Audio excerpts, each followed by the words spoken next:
Sige, pa! The graphics! Hey! Prosecuting! The graphics! Eko Slama Jama! Tapos ang booking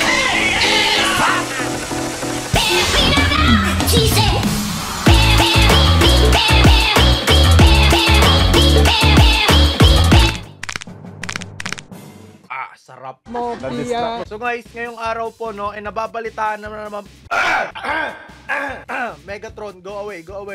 So nababalitaan nyo naman po mga kaibigan na papalapit na po or nababulol na naman. Papalapit na po ang Mobile Legends Season 9. At syempre, hindi magpapaawat dito ang kanyang mga kalaban tulad ng Wild Rift, Omyoji Arena at iba pang laro na tumatapat sa MOBA game, mga kaibigan. Okay? At syempre, hindi magpapahuli ang the one and only GMA, mga kaibigan, dahil gumawa sila ng laro which is ang pangalan ay Magic Legends, mga kaibigan. So now, curious ako. Okay, galing daw to kay Onanay. Punta na tayo dito sa video. Wag na natin patagalin pa dahil pag nag-intro pa tayo na matagal, baka umalis yung mga bata, okay? Ito daw to si Little Princess daw. Onanay pa rin tawag ko sa kanya kahit ang dami niya ng kahit ang dami niya ng palabas, Onanay pa rin yung pangalan niya para sa akin, no? Sumali daw sila ng parang Magic Legends. So now, curious ako kung ano yung Magic Legends na yan kasi ilang araw na kahiga dahil nga sa sakit. Tapos nabalitaan ko lang sa Facebook. So tara, panoorin na muna natin itong Magic Legends na to, mga kaibigan. And please don't forget to click that subscribe button.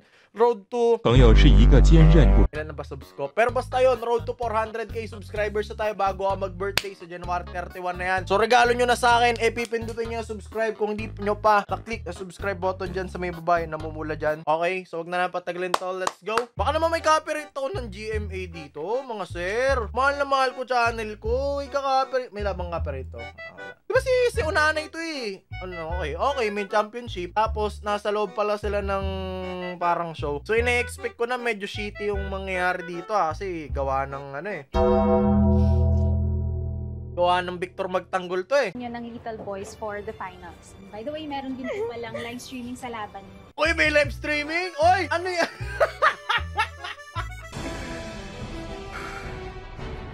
Putik na yan, no? Guys, okay. Sasabihin ko lang sa inyo na sobrang dami ko nang napuntahan na Mobile Legends event dahil shoutcaster ako dati way back 2018-2019 at kahit kailan di pa ako nakakita ng ganitong klaseng setup, no? Hindi ko sinasabing pangit yung ganitong setup nila pero pangit talaga eh. I'm sorry I'm sorry for the damage. I'm sorry. And welcome to AU Review. Alright, sige, play nga natin. Dito po sa AOT Review, lahat po tayo ay honest lang. Honest lang ang papanoorin natin. Walang pangit, walang goods, wala ring maganda. Lahat pangit. Pero honest tayo, di ba? At least honest tayo. Game, sige. Let's go, Onanay Esports! Let's go, Onanay Esports! Nakarating na tayo dito! Tapos, What a small world. ayun na! Typical! Umisigaw na naman ako sa nalalamunan ko Typical! Hindi GMA. Typical Filipino movies. Kapag merong masayang artista, masayang bida, biglang papasok yung kontrabida, sabay wreck talaga pa. Tapos mamaya sa dulo, pustahan tayo Pustahan tayo mamaya sa dulo. Dulong video na yan, mananalo sila Onanay, magiging masaya sila. Ending, tapos ang laban. Wala kayo sa akin. Ipupusta ko lahat ng Robux ko. Happy ending to. Maniwala kayo. Tinin nyo. Appropriate. Buti naman po naalala niyo ako. Uy, Of course. Of course. That dress you ruined is at least a year worth of your salary. Assuming na... Pero upgrading na yung mga kontrabida ngayon Dati hindi masyado pa English yung kontrabida. minimum wage. Alam ko nang sira yung damit mo, wala akong pakialam sa nararamdaman mo. Ito na yung kalaban nila Onanay. Nasaan na ito? Po ang Little Boys. Ano? Oh, Kaloy! Uy, Jackson! Natatawa ako sa extra. Mga bata na to, baka sabihin na naman, si Kuya King napapangitan dun sa artista. Hindi po sa ganun. Natawa lang ako kasi para siyang nawawalang, alam mo yun? Kapit-bahay kayo yun eh. Kalaro ko ng basketball. Player din pala yung mukong niyan. Ay. Nagpa-cute. Kuya, papa-cute. Where's your team leader? Yun. Ayun na. Dramatic entrance. Ako nagigigil na ako sa'yo. Gusto ko na tikman yan nung nakaraan pa.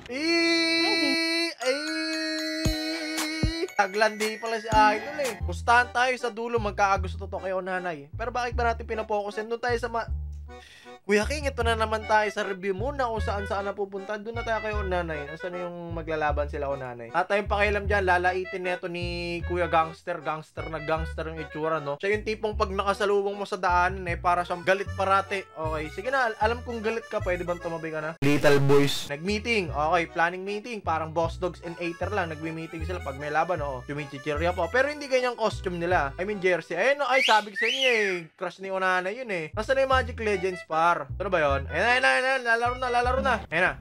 Akala ko hindi ka na naman sisipot. Angas! Ready na kaming manalo. Lethal Boys versus Team Royalty. May the best team. Meron bang MOBA na 3v3? Bagay, Pokemon pwede. Okay, na. Magic Legends. Ito na yung tunay na review natin. Dito na papasok yung tunay na review natin. Magic Legends Tournament Final Round. Sige nga. Ayun na.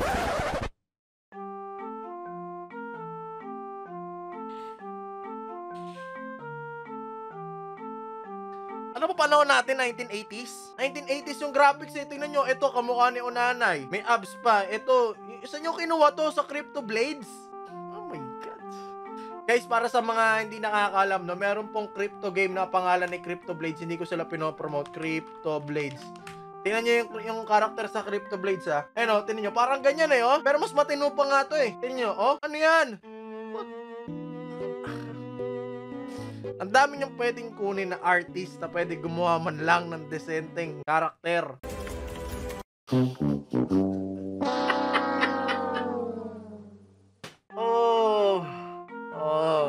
Diyos ko po, wag niyo po ay copyright GMA. Pangit talaga. Itong background na to galing League of Legends pa to, no, hindi ML yung background niya. League of Legends yan. Tinan nyo, League of Legends.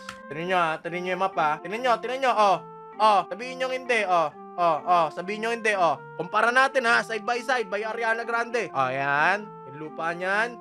Yung lupa neto, My God.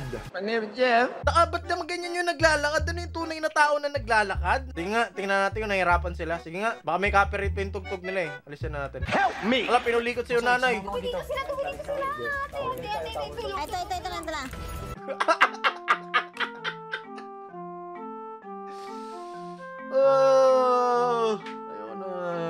Ayoko na tumawa sa itanandan ko. Kasi kanina guys, nag-review rin kami ni Ash. Okay, may collab kami ni Ashiro kanina. Tawa kami ng tawa doon. Ayoko na, hindi na lumalabas yung tawa ko talaga Sakit na ng tiyan ko pag tumatawa ko Saka sasabihin nila, ano daw yan, professional tourney. Lakad mo to! Normally.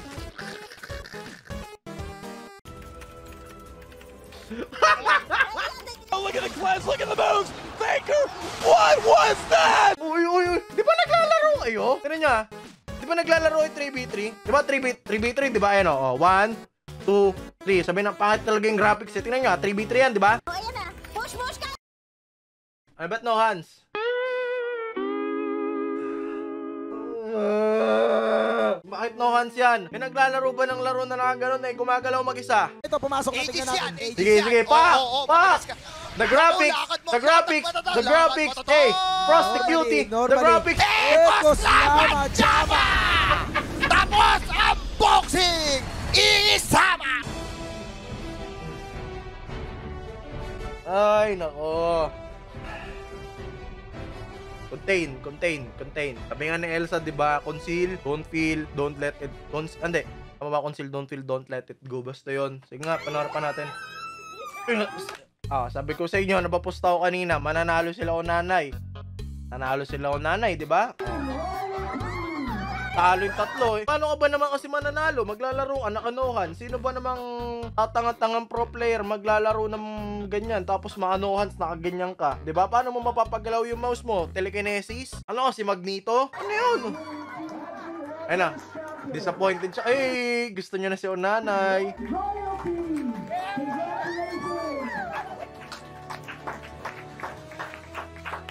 Sabi ko sa inyo may happy ending eh. Okay, tapos na. So yun lang yung nilaro nila. Okay, at hindi ko lang po maintindihan kung bakit ganyan naman po yung mga graphics. Okay, mali yung grammar ko. Di ko na ipipilit mag-English, no? Kaya pa nilang gumawa ng mas malupit na ganyan. Para sa mga bagets na hindi nakakanood or hindi pa nakapanood netong palabas na to, no? So apparently dati kasi nung bata pa ako, merong lumabas na Filipino movie. Ang pangalan niya ay Project Metanoia.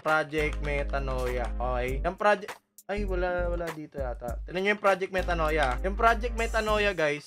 Project Metanoia ba yun? Hindi Metanoia ng BTS. Ay, RPG Metanoia. Sorry. I'm sorry. Okay. Yung RPG Metanoia na yan, guys. Sinasabi ko sa inyo, top tier. Okay? Kasi ang dami kasi nagsasabing mga Pinoy, hindi daw kaya ng mga tayo, hindi kaya ng kapwa Pilipino daw na makipagsabayan when it comes to animation, when it comes to ganito, ganyan. Hindi daw natin kaya makipagsabayan. Where in fact, etong movie na to yung sinasabi ko sa inyo na makakapagpabago ng utak nyo. Diba? Makapagpabago ng utak nyo to. Bakit? Kasi tingnan nyo naman yung animation nito. Napakaganda ng animation niyang RPG Metanoia na yan, guys, para sa panahon na yan. Okay? At kayang-kaya natin makipagsabayan sa ibang bansa kapag pinanood nyo yung movie na yan. So para hindi ko pinopromote na panoorin nyo. Okay? Hindi ako biniyaran ng RPG Metanoia para panoorin nyo itong palabas nila or movie nila. Pero ang sinasabi ko lang kasi, nadidiscriminate kasi tayo mga Pinoy na pangit gumawa ng animation dahil sa mga na-release na palabas ng GMA na medyo, alam nyo na, medyo ngumingiwi yung CGI. Pero kung papanoorin nyo tong RPG Metanoia, kayang-kaya nila may pagsabayan when it comes to animation. Okay, kaya siguro para sa akin ng feeling ko kinukulang kasi sila sa budget para bayaran yung mga animator nila na gumawa pa ng something better. Okay? Ang sinasabi ko lang dito sa video ko, ang moral lesson lang dito sa sinasabi ko, hindi porket nagawa ng ganun, okay, hindi porket nagawa ng ganung show na pangit yung animation, yung CGI, ibig sabihin hindi na kaya ng mga Pinoy na makipagsabayan. Okay? Sobrang daming Pinoy na napakalupit gumawa ng animation at isa na dito itong RPG Metanoia. Ilang years na to, parang 11 years ago. Ang alam lang natin na animation 11 years ago when it comes to gaming, mga stickman pa yata yung nilalaro ko sa Y8 dati, 'di ba? Kung isipin nyo, para sa panahon na yan, napakatindi yan. Paano pa kaya kapag nilabas yung RPG Metanoia ngayon? Or pag gumawa sila ng part 2 ngayon, ang dami na nilang technology na nakapalibot sa kanila. 2010 pa yan, kaya sobrang tagal na yan. So, yun lang ang standpoint ko. Oo, alam natin na medyo pangit yung na-produce nila dito. Pero para sa akin, don't blame the animators eh. Siguro, don't blame GMA din siguro, no? I-blame na lang natin yung nagpapasahod. Kasi walang budget. Baka kasuhan ako baka madali tayo Sige na, maganda yung Magic Legends, very original. So sabihin na natin yung League of Legends andito, kinopya ng ML yung League of Legends, tapos kinopya ng Magic Legends yung Mobile Legends. Okay, pero hindi naman sila kasi gumagawa ng laro kaya ganyan yung pangalan nila, di ba? Pero wala, ayan nyo na, kung lalaitin nyo, okay lang, laitin nyo, walang problema. Pero tatak nyo sa utak nyo na lahat ng artist sa Pilipinas kaya may pagsabayan international. Okay, sadyang nakukulangan lang siguro tayo or sila sa mga budget. Okay, kasi bakit ka nga naman gagawa ng sobrang perfectong animation pero ang baba ng pasahod sa'yo, diba? Hindi ko rin alam kung magkano yung sahod nila, pero dami-dami ko nang pinagsasabi. Ang importante, mukha silang Ay, nako, panoorin nyo yung mga Chinese na drama na related sa esports. Probably, ang i-mention ko is King's Avatar live action. Panoorin nyo yun. Kapag tinignan nyo yun, makikita nyo merong live action dun na gumagalaw talaga ng 3D. Okay? So, yep, that is it. Maraming salamat. Hanggang sa muli. Kita kids, always stay safe. And ang comment of the day natin, mga kaibigan, is onanay lang. Onanay lang. Kayo na maglagay ng malakas. Onanay lang gwapo. Onanay lang maganda. Kayo na magtuloy. Dahil kapag ako ang nagtuloy, baka makakasuhan ako. At hindi lang matamaan ng Megatron si Tito King, kundi matamaan din ang kaso sa tunay na buhay. Wag naman. So ingat guys, kita kits muli. Paalam muli. Always stay safe muli. At mag-subscribe kayo sa nag-edit, which is Bit ulit. So paalam. Ingat. Bukas mag-upload ulit tayo. Okay. Peace. Bye-bye.